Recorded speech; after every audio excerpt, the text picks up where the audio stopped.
La película que vemos además es la ópera prima de esta directora.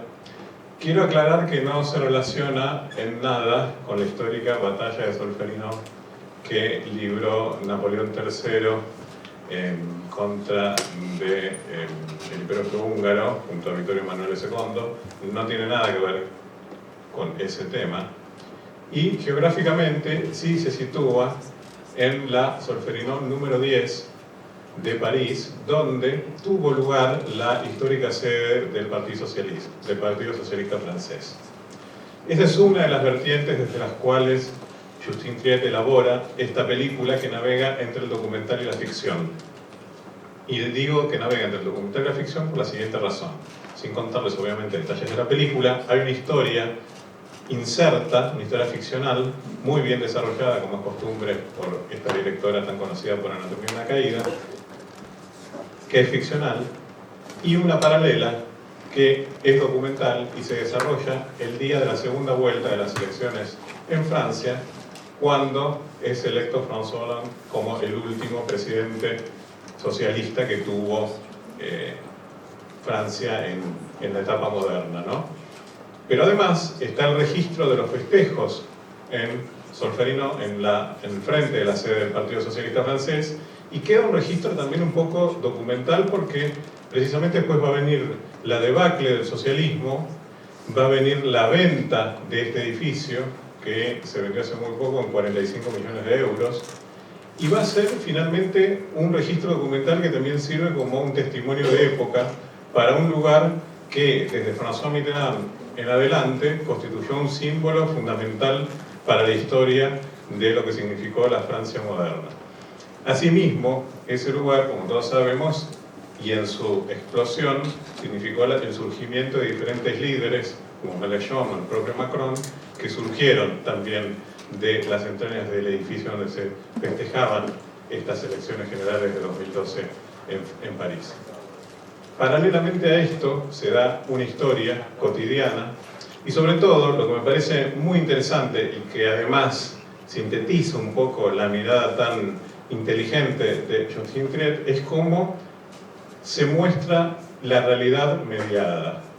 ¿Qué quiero decir con esto? Ustedes seguramente todos están aquí porque han visto Anatomía de una caída y les ha gustado mucho y quieren conocer un poco la primera película de esta directora. En esa película ustedes recordarán que se desarrolla un ambiente judicial, que por otra parte es un ambiente que ya la directora había rodado en una película previa, Anatomía de una caída,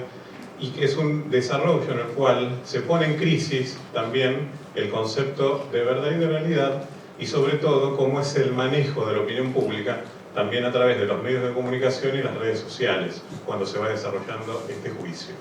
Aquí sucede algo parecido en cuanto a la realidad mediada, porque la protagonista de esta historia es una periodista de la televisión francesa que va a cubrir estas elecciones.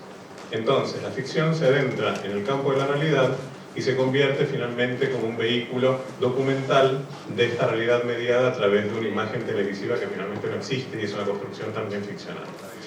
Dentro de este trabajo, creo que lo más inteligente y más destacado de esta apuesta de riesgo que hace Justine Triet es precisamente retratar un escenario de crispación que ya se estaba viviendo en la sociedad francesa. Retrata lo que es la convulsión política, pero además la convulsión intrafamiliar, y además lo hace desde un espíritu en el cual la cámara es un vívido testimonio de todo esto. Una cámara inquieta que muestra el pulso vital de la ficción y una cámara reposada que también nos sirve para indagar sobre los márgenes de la realidad cuando esa realidad está mediada a través precisamente del registro que estamos viendo. Un poco este es el juego, es una apuesta de riesgo, con lo cual a veces sale muy bien y otras veces no tanto, pero no deja de ser una película realmente muy atrapante, muy interesante, muy vívida sobre los conflictos interpersonales y sobre todo dentro de lo que significa ese momento de ebullición dentro de la política francesa que significó ese día que era, yo me anoto la fecha porque nunca me acuerdo la fecha, yo me puedo acordar varias cosas pero la fecha no, así que voy a decir ¿qué día era? El día de las elecciones en Francia fue el 6 de mayo, el 6 de mayo de 2012, cuando fue la segunda vuelta que consagró a François Hollande como presidente de Francia.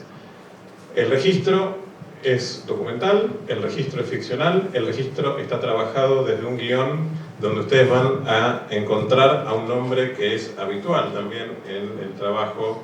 de Justine Triet, que es Artur Harari, que además es el esposo de la directora, es el mismo guionista, actor y además director cinematográfico. Él trabaja también en un pequeño papel en Anatomía de una caída, trabaja también aquí como el abogado, así que cuando vean la figura del abogado van a saber que es el marido de Justine y además guionista de este gran trabajo fílmico. Y sobre todo, entre los dos van a ver cómo es la progresiva construcción de un universo narrativo donde siempre se pone en tela de juicio ese concepto de veracidad a partir de la imagen que es retratada por muchas veces los medios masivos de comunicación o por el universo de las redes sociales. Y cómo esa construcción un poco contribuye o no a el estado de exasperación dominante en las sociedades contemporáneas. Punto final para mis palabras de esta película que tuvo su primera presentación en el Festival de Cannes y que luego ganó el premio al mejor actor en el Festival de Mar del Plata, y ojalá nos veamos mañana con otra gran película que es La Fracture, la película de Catherine Corsini. Muchas gracias y muy buenas noches.